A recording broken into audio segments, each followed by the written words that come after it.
رسول پاک صلی اللہ علیہ وآلہ وسلم کی کئی احادیث میں اس چیز کا ثبوت موجود ہے کہ سرکار آخری نبی ہیں۔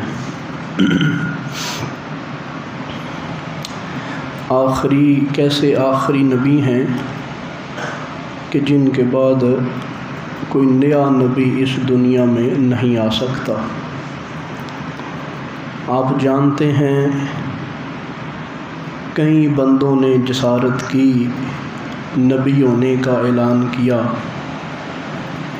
حدیث مبارکہ میں ہے اللہ کے محبوب صلی اللہ علیہ وآلہ وسلم نے فرمایا میرے بعد 30 جھوٹے نبی ہوں گے جو باقاعدہ نبوت کا اعلان کریں گے۔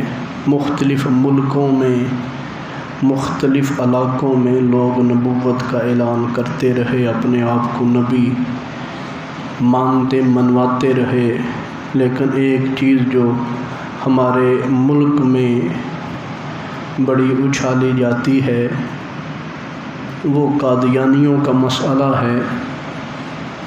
ان دنوں میں بھی یہ مسئلہ بڑا عروج کے اوپر ہے۔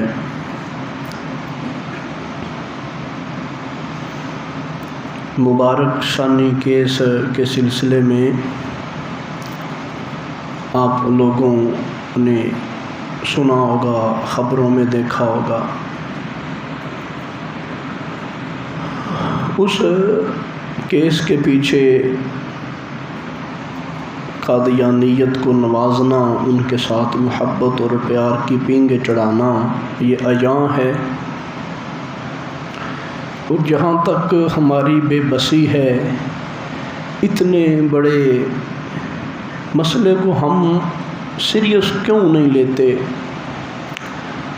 حق اور باطل کے اعتبار سے ہم اس بات کو ہی دیکھیں، جہاں ہمارے ملک میں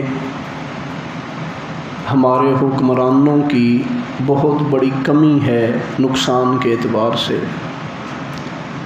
اگر بجلی کا معاملہ ہے، اس کے بلوں کا معاملہ ہے، عدالتوں کا معاملہ ہے، زر مبادلہ اور تبادلہ کا مبادلہ ہے، امپورٹ ایکسپورٹ کا معاملہ ہے، ان ساری چیزوں کے پیچھے ہمارے حکمرانوں کا، بڑوں کا ہاتھ ضرور ہے، لیکن اس سے پیچھے بھی ایک ہاتھ ہے جو چاہتا ہی نہیں کہ ملک بہتر ہو، معیشت بہتر ہو۔ وہ چاہتے یہ ہیں کہ اپنے مسائل کے اندر گرے رہیں، پڑے رہیں، اپنے معاملات کے اندر روتے رہیں، ان کو باہر نکلنے کی خبر ہی نہ ہو۔ وہ پیچھے اصل طاقت ہے، وہ ہے کافر کی طاقت، وہ ہے یورپ کی طاقت، کہ ایسے ایسے معاہدات کرنے پہ اور بھاری قرضے دینے پہ اور بعض صورتوں میں حکومت کو مجبور کر دیا جاتا ہے کہ آپ یہ کام ضرور کریں۔ جب ہر طرف سے انہوں نے ہمیں گھیرا ہوا ہے، ایک چیز کو وہ ریلیف دینا چاہتے ہیں، وہ کیوں ان کو دینا چاہتے ہیں؟ ان کے مسلم اور غیر مسلم ہونے میں اس بات کی صحیح بندہ فیصلہ کر لیتا ہے، اندازہ لگا لیتا ہے کہ آج بھی کافر ہمیں اپنے ملک میں بھی خوشی سے نہیں جینے دے رہے۔ ہم ہر حکومت کو روتے ہیں، لیکن اس حکومت کے پیچھے بھی ایک حکومت ہے جو اصل حکومت ہے، وہ انگریز کی حکومت ہے۔ اصل اس کا بڑا دخل ہے ہماری معاشی، ہماری معاشرتی، ہماری اقتصادی صورتحال کی پسماندگی کا جو بڑا رول ہے وہ پلے کرتے ہیں۔ جب ہر طرف ہمیں کمزور کرنے کی اور ہر طرف ہمیں نیچا دکھانے کی وہ سوچتے ہیں، پلاننگ کرتے ہیں، بالآخر قادیانیوں کو وہ سپورٹ کیوں کرتے ہیں؟ وجہ کیا؟ ہمارے بڑے بڑے عہدوں کے اوپر جو لوگ بیٹھے ہیں وہ بالآخر کیوں سپورٹ کرنا چاہتے ہیں؟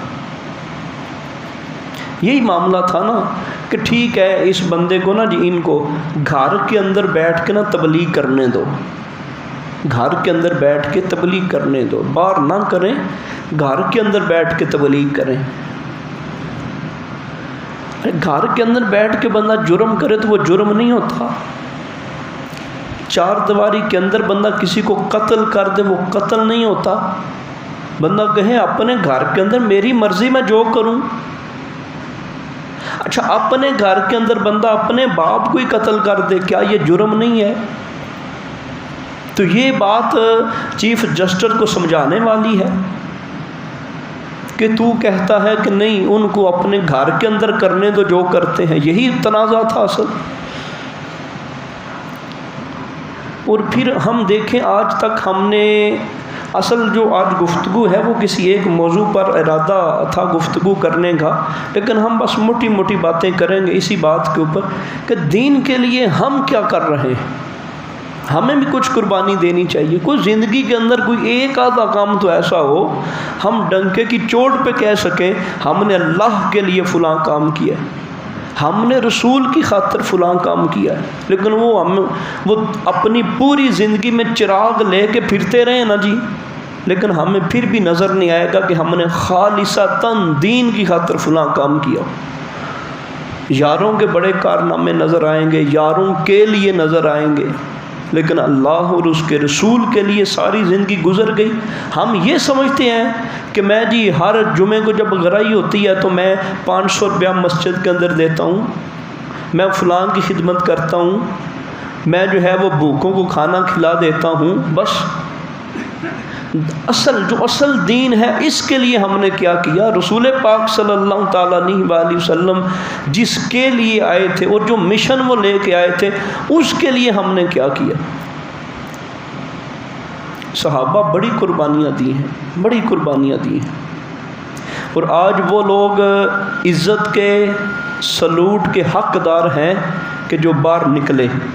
آپ سمجھتے ہیں کہ وہ اگر باہر نہ نکلتے تو یہ فیصلہ اٹل ہو جانا تھا، یہ فیصلہ منظور ہو جانا تھا. ان لوگوں کی خدمت کی وجہ سے اور ان لوگوں کی کوشش کی وجہ سے اور ان لوگوں کی شب و رات گھر سے باہر رہنے کی وجہ سے اللہ نے یہ امت کو نعمت عطا فرمائی کہ دوبارہ پھر انہوں نے یہ کہا کہ ہم اپنے فیصلے اور وہ جو مطلوبہ مسائل تھے وہ حل کرنے کے لیے ہم حاضر ہیں.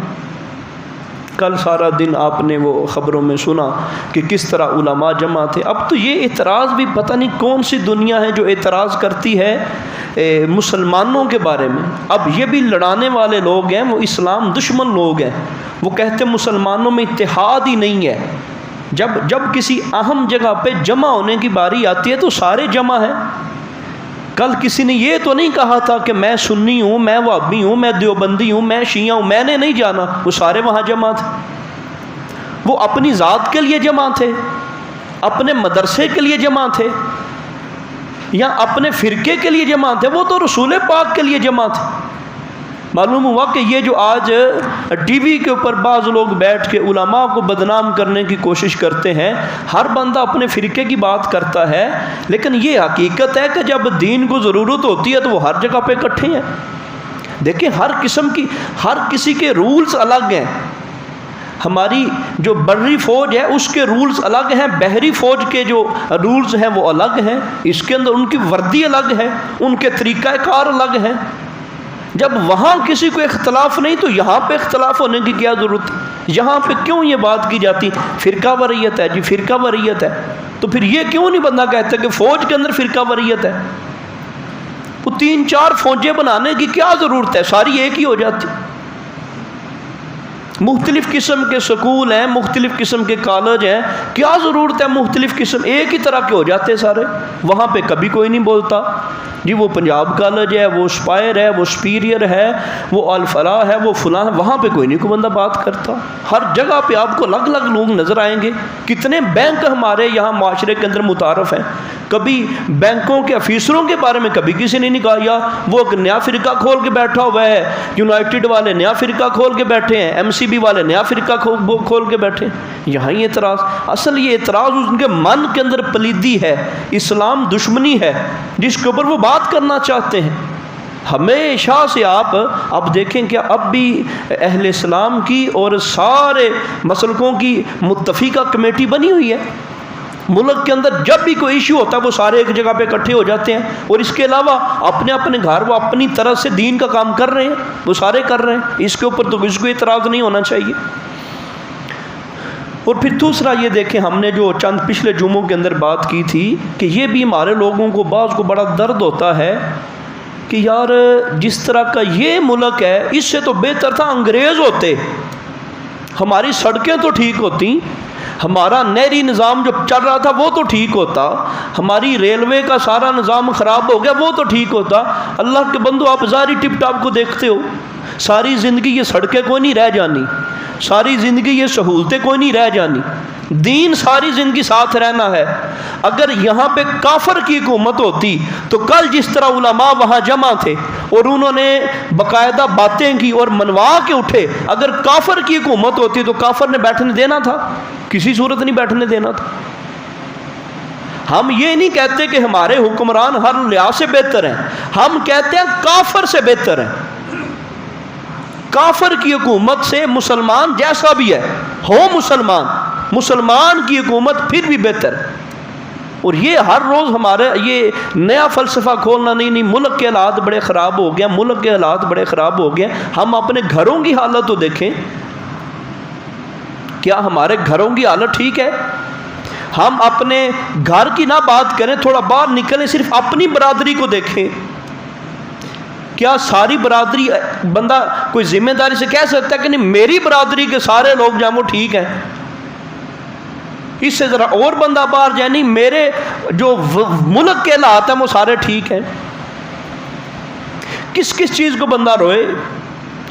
ہم وہ دور جا کے باتیں کرتے ہیں، ہمیں تو اتنی فرصت نہیں ہے ہم یہی معلوم کر سکیں کہ ہماری بچیوں کے سکول کا رزلٹ کیسا ہے، کیوں ہے، ہمارے بچوں کے سکول کا رزلٹ کیسا ہے، وہ 94 میں سے 18 پاس ہوئے ہیں، یہ کرنے والی کوئی بات ہے؟ ہمیں تو اتنی فرصت نہیں ہے، ہم ملک کو سدھارنے کی بات کرتے ہیں، اپنے گاؤں تک جہاں تک ہماری رسائی ہے، سنوائی ہے، جو ہم کر سکتے ہیں اس کی بات ہم کرتے کوئی نہیں، اور ہم ملک کو سدھارنے کے لیے جاتے ہیں، وہ باتیں رہ جاتی صرف کرنے والی۔ بندہ وہ ہے جو کردار کا دھنی ہو، جو کوئی کر کے دکھائے، بتونی نہ بنے، صرف باتیں نہ کریں، کچھ بندے کے عمل سے، بندے کے کردار سے، بندے کی طاقت سے کوئی انقلاب ہونا چاہیے۔ وہ انقلاب بے شک اپنی اولاد کے اندر برپا کر دے، وہ بڑا بندہ ہے۔ ہم میں سے ہر بندہ یہی نیت کرے کہ میں اپنی اولاد کے اندر برپا کروں گا انقلاب۔ کیا انقلاب برپا کرے گا؟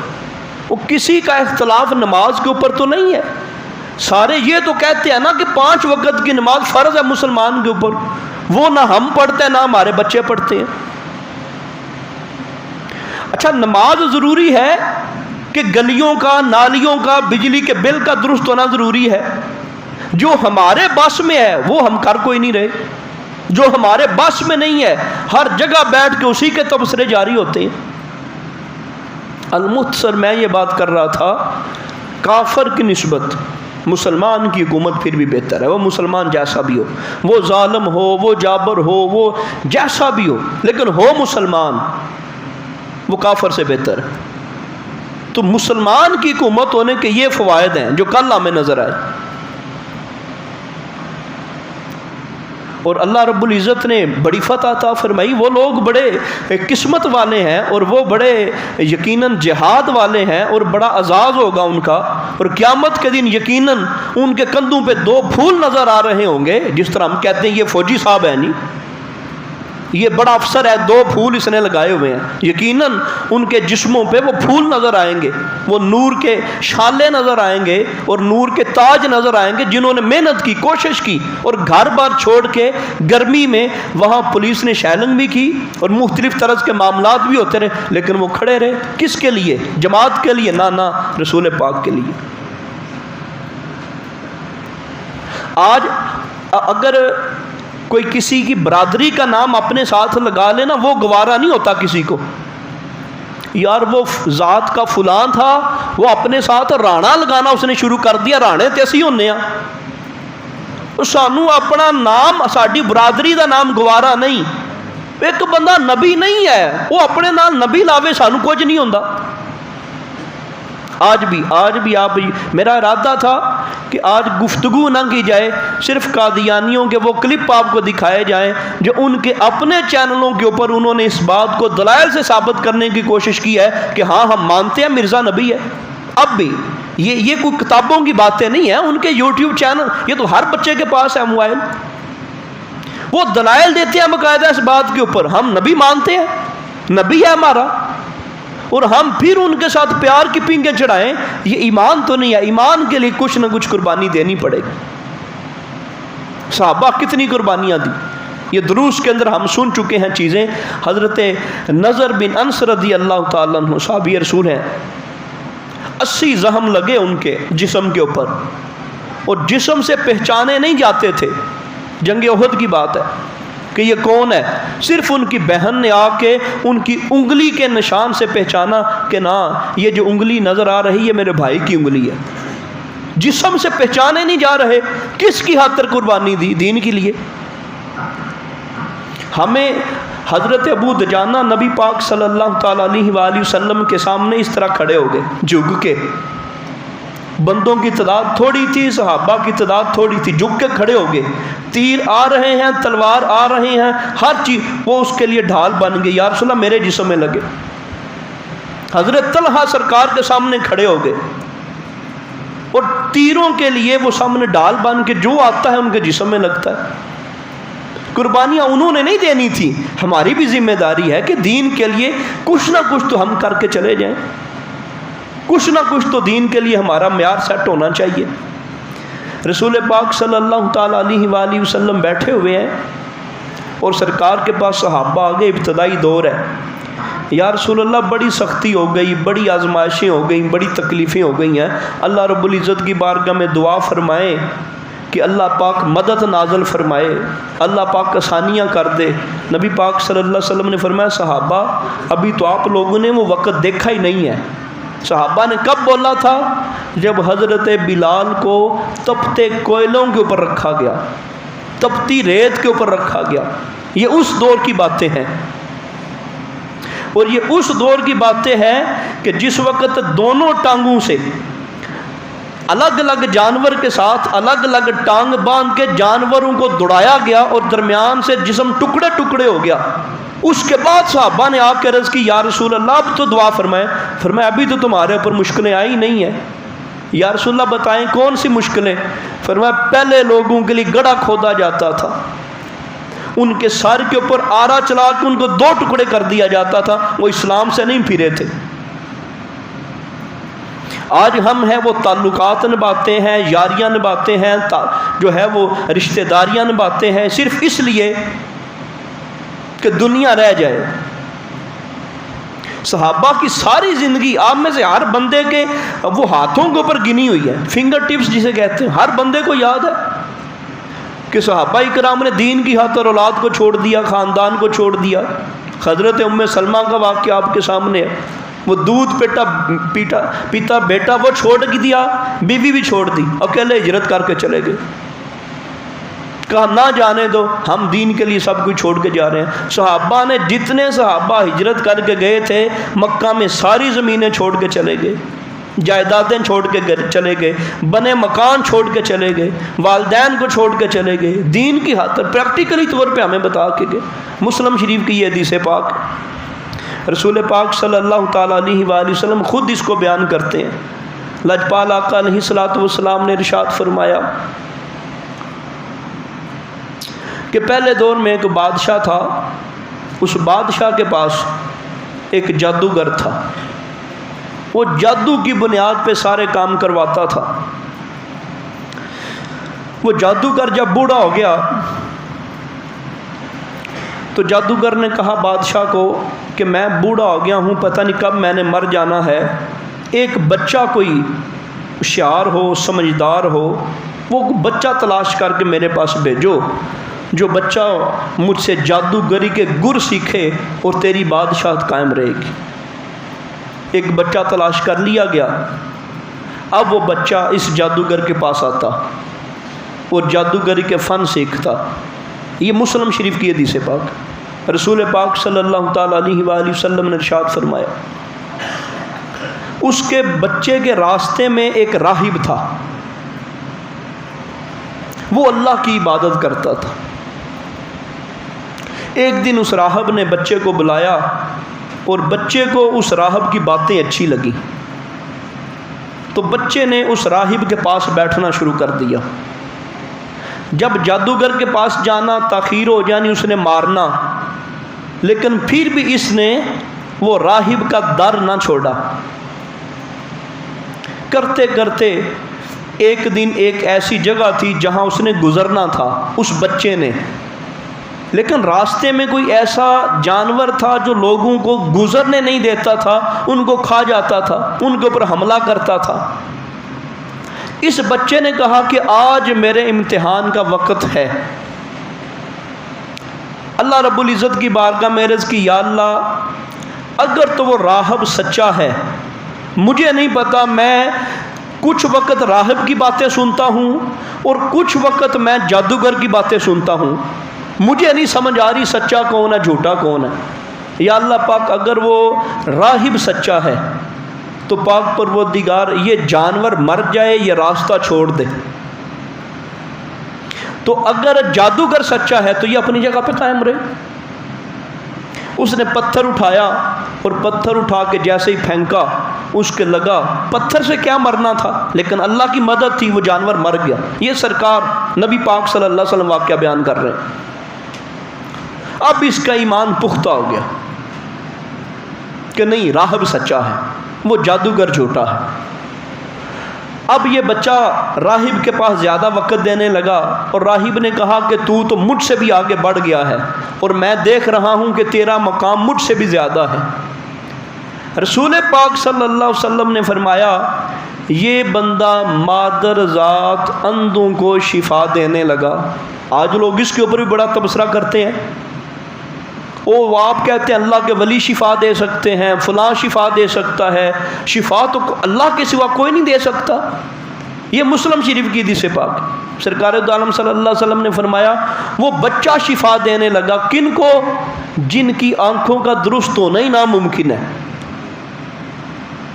ہر مرض کو وہ درست کرنے لگا۔ یہاں تک کہ ایک دن ایسا آیا، بادشاہ کے محل میں بادشاہ کے ہم نشینوں میں ایک بندہ تھا جو آنکھوں سے نابینا تھا۔ وہ بندے نے خبر سنی، اس کے پاس آیا اور بچے سے کہا کہ میری آنکھ درست کر دو۔ بچے نے کہا درست تو اللہ پاک نہیں کرنی ہوتی ہے، اللہ کے فضل ہوتا ہے، جس طرح اللہ کے نیک بندے کلام کرتے ہیں، انہوں نے کلام کیا، یہ تو اللہ کا کرم ہے، اللہ کرتا ہے، تو ایسے کر، اللہ کی ذات پر ایمان لے آ، تو درست ہو جائے گا، میں دعا بھی کر دوں گا، تیری آنکھیں ٹھیک ہو جائیں گی۔ اب اس نے کہا ٹھیک ہے، میں اللہ کے اوپر ایمان لے کے آتا ہوں۔ اس نے کلمہ پڑھا، اس دور کا مسلمان ہو گیا۔ اس نوجوان نے، بچے نے اللہ کی بارگاہ میں دعا کی، اللہ نے آنکھیں واپس کر دیں۔ اب یہ بادشاہ کے محل میں گیا، بادشاہ نے کہا کہ ایسا بندہ جو ماں کے پیٹ سے نابینا پیدا ہوا ہو، اس کا تو علاج ہی نہیں ہے، تیرا علاج کیسے ہوا؟ اس نے کہا مجھے میرے اللہ نے شفا دی ہے۔ اس نے کہا میں تو رب ہوں تیرا، میرے علاوہ بھی تیرا کوئی رب ہے؟ ہاں میرا وہ رب ہے جو تیرا بھی رب ہے، جس نے تجھے بھی پیدا کیا ہے۔ اب بادشاہ نے کہا اس کا مطلب ہے بات جو ہے نا وہ بگڑ رہی ہے، میری تو حکومت ختم ہو جائے گی، میں لوگوں کو خدا کہلواتا تھا، میری خدائی ختم ہو جائے گی۔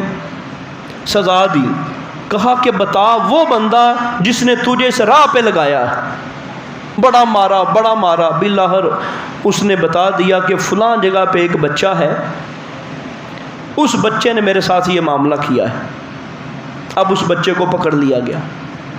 جب بچے کے اوپر بڑی سختی کی تو بچے نے راہب کا بتا دیا، راہب کو بھی لایا گیا۔ اب یہ 3 مین بندے بادشاہ کے پاس ہیں، لوگ وہاں موجود ہیں، مجمع دیکھ رہے ہیں۔ اب یہ نبی پاک صلی اللہ علیہ وسلم بیان کر رہے ہیں،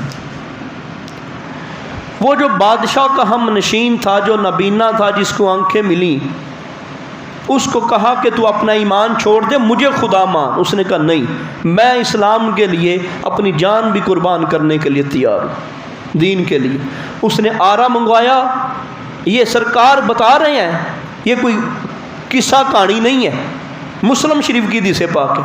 اللہ کے نبی صلی اللہ علیہ وسلم نے فرمایا آرا منگوا کے اس کے سر کے درمیان رکھا اور اس کے 2 ٹکڑے کر دیے گئے، لیکن اس نے اسلام کا دامن نہیں چھوڑا۔ پھر اسی کے سامنے وہ جو راہب تھا اس کے بھی سر کے اوپر آرا رکھا گیا، اس کو کہا دیکھ لو تیری آنکھوں کے سامنے یہ حال ہوا ہے، کسی بھول میں نہ رہنا، ہم تمہیں چھوڑ دیں گے، تیری آنکھوں کے سامنے یہ حال ہوا ہے، اب بھی باز آ جا۔ کہا نہیں، میں اسلام نہیں چھوڑ سکتا۔ سانو کوئی چاہ دی پیالی پیاوے تو اسی کہنا ٹھیک ہے، قبول ہے، سانو کوئی ویزا دے تو اسی تاں اپنا ایمان بدلا دینے ہیں، سانو کوئی پرفیوم دا تحفہ لیا دے تو اسی تاں راضی ہو جانے ہیں، ساڈے واسطے باہروں کوئی شرابہ منگوا لے اسی اسلام چھڈ کے قادیانیاں دے اگے پیچھے گھومنا شروع کر دینے ہیں، انہاں دی غلامیاں شروع کر دینے ہیں، انہاں دے نال رہنا شروع کر دینے ہیں، انہاں واسطے گناہ ہموار کرنے شروع کر دینے ہیں۔ اے مسلمان سن، رسول پاک صلی اللہ تعالی علیہ وآلہ وسلم نے ارشاد فرمایا اس راہب کے سر کے درمیان آرا رکھا گیا، راہب کو بھی چیر دیا۔ اور پھر بادشاہ نے کہا نہیں، بچے نے ایسے نہیں ماننا، ایک ان میں یہ رہ گیا، اب ایسے کرو اس بچے کو پہاڑ کی چوٹی پہ لے جاؤ اور وہاں سے اس کو گراؤ زمین پہ، اس کے ٹکڑے ٹکڑے ہو جائیں۔ وہ پہاڑ کی چوٹی پہ لے کے گئے تو وہاں بچے نے کہا یا اللہ تو میری مدد فرما۔ پہاڑ کے اوپر زلزلہ آیا، وہ سارے گر کے مر گئے، یہ بچہ اتر کے پھر نیچے آ گیا۔ بادشاہ نے کہا ساتھ والے کی طرف فرمایا وہ تو ریزہ ریزہ ہو گئے، میرے رب نے مجھے بچا لیا ہے۔ اب اس نے اور چند لوگوں کو بلایا اور کشتی کے اندر بٹھا کے کہا کہ دریا سمندر کے درمیان لے جاؤ، جہاں گہرا پانی ہو اس کو وہاں پہ پھینک کے آ جاؤ۔ لیکن وہاں پہ گئے، اللہ کی کرنی ایسی ہوئی کہ وہ سارے کے سارے ڈوب گئے، یہ بچ کے پھر بچہ واپس آ گیا۔ اب بچے نے کہا تو مجھے ایسے نہیں مار سکتا، تو مجھے ایسے نہیں قتل کر سکتا، میرے اس دنیا میں جانے کا ذریعہ ایک ہے کہ میرے تیروں میں سے ایک تیر لے، مجھے درمیان میں کھڑا کر، پوری اپنی رایا کو تمام لوگوں کو جمع کر، وہ جمع ہوں، مجھے دیکھ رہے ہوں، میرے تیروں میں سے ایک تیر نکال، میرے رب کا نام لے کے وہ تیر مجھے مار، تو پھر اس طرح میں نے مرنا، وگرنہ میں تو نہیں مر سکتا، تو نے اپنے سامنے دیکھ لیا ہے۔ بادشاہ نے کہا ٹھیک ہے، اعلانات ہو گئے، لوگ ایک کھلی جگہ میں جمع ہو گئے۔ جب بندے کی مت ماری جاتی ہے نا، جو پھر حقیقت کا پتہ ہی کوئی نہیں چلتا، وہ تو یہ منوانا، وہ تو لوگوں کو کہتا تھا میں رب ہوں۔ اب سارے لوگ یہاں پہ جمع ہیں، اس نے اس کا تیر نکالا اور تیر مارا۔ رسول پاک صلی اللہ علیہ وسلم نے فرمایا اس کی کن پٹی پہ تیر لگا، اس بچے کی کن پٹی پہ تیر لگا، وہ بچہ اللہ کو پیارا ہو گیا۔ لیکن جب اس نے یہ کہا اس بچے کے رب کے نام پہ میں تیر چلاتا ہوں، ساری دنیا سن رہی تھی، انہوں نے کہا اس کا مطلب ہے بچے کا رب سچا ہے۔ ان ساروں نے اس کو چھوڑ دیا اور ساروں نے کلمہ پڑھا، کہا کہ جو اس کا رب ہے وہی ہمارا رب ہے، سارے دین کے اندر داخل ہو گئے۔ اب جب دیکھا کہ ساری رایا دین کے اندر داخل ہو گئی ہے، ساری رایا دین کے اندر چلی گئی ہے، اب اس نے اعلان کر دیا کہ ہر علاقے کے نکر پر، کونے پر خندق کھودی جائے، ایک نہر کھودی جائے، بڑا گڑھا کھودا جائے، ٹووا کڈیا جائے، اس کے اندر بڑی آگ جلا دی جائے، اور جو جو میرے اوپر ایمان نہیں لے کے آتا ہر بندے کو اس کے اندر گرا دیا جائے۔ اللہ کے نبی رسول پاک صلی اللہ علیہ وآلہ وسلم نے فرمایا ہر بندہ اس آگ کے اندر گرنے کو تیار ہو گیا، پر اسلام نہیں چھوڑا۔ ہم اپنا بھی اندازہ لگائیں نا جی، اپنا بھی جائزہ لیں اور ان کا بھی جائزہ لیں، کتنا عرصہ ان کے تبلیغ ہوئی، کوئی تبلیغ نہیں ہوئی، ابھی وہ مسلمان ہو رہے ہیں اور امتحان سامنے کھڑا ہے۔ رسول پاک صلی اللہ علیہ وسلم نے فرمایا ہر بندے کو آگ کے اندر گرا دیا گیا، ہر بندے کو، وہ عورت ہے، وہ مرد ہے، جو جو مسلمان ہوئے تھے ساروں کو آگ کے اندر گرا دیا گیا، صرف ایک خاتون جس کے ہاتھ میں بچہ تھا، دودھ پیتا بچہ۔ اب یہ عورت اس آگ کے اندر چھلانگ لگانے میں ڈر رہی تھی۔